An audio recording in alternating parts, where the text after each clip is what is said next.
Divide the following rational expressions and simplify.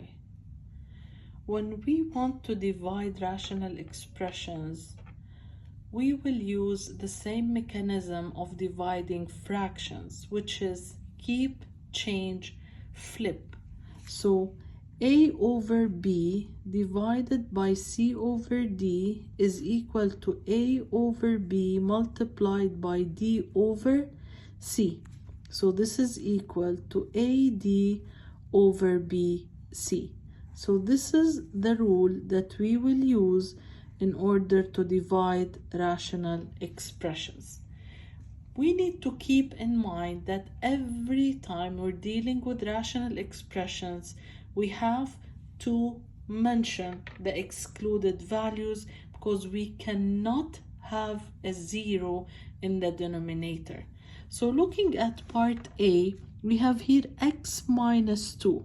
If x minus 2 is not 0, this means that x cannot be 2, and this is the excluded value.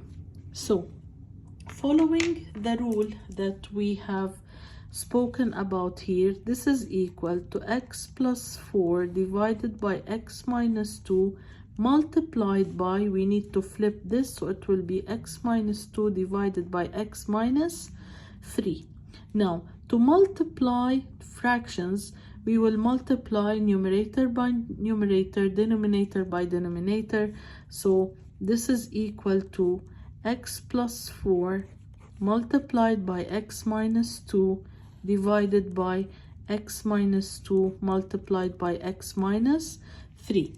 So we will be cancelling this term with this term, then this is equal to x plus 4 divided by x minus 3. And now as we can see that we have a new denominator, so also x minus 3 cannot be 0, so x cannot be 3, and this value is added to the excluded values.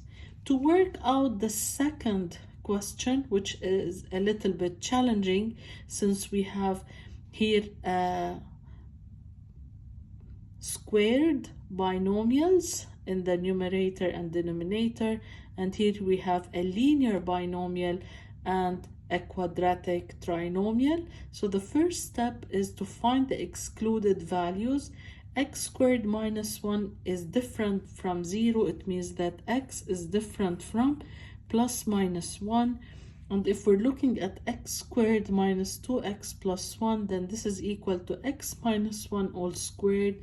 So x minus 1 all squared is different from 0. This implies x is different from 1, which is mentioned up. So those are the excluded values only. Now we will use the same rule here. So this is equal to x squared plus 9 over x squared minus 1 multiplied by x squared minus 2x plus 1 over x plus 3. Now we have x plus 3 in the denominator, so we have to make sure that we mention the excluded value because it cannot be 0. It means that x should be different from minus 3. So we have x different from plus minus 1, and x is different from minus 3. So this is equal to x squared plus 9 into x squared minus 2x plus 1 is x minus 1 squared divided by x squared minus 1 is x minus 1 times x plus 1 multiplied by x plus 3. So we notice that we have x minus 1 up and down. Simplifying those two, we will still have here x minus 1. The final result will be x squared plus 9 multiplied by x minus 1 over x plus 1 into x plus 3.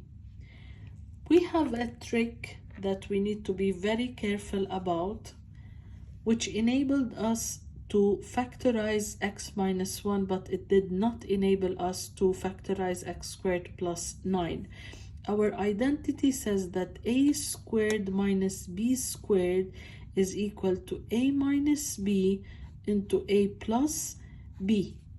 So if we look at x squared minus plus 9, we couldn't factorize this one because here we have a plus between x squared and minus 9, while the identity mandates that we should have minus. So that's why we were able to factorize x squared minus 1 to become x minus 1 into x plus 1, but x squared plus 9 remained unchanged because we cannot factorize it and we do not have a remarkable identity which enables us to factorize this further, and by this we get the simplified form for this rational expression.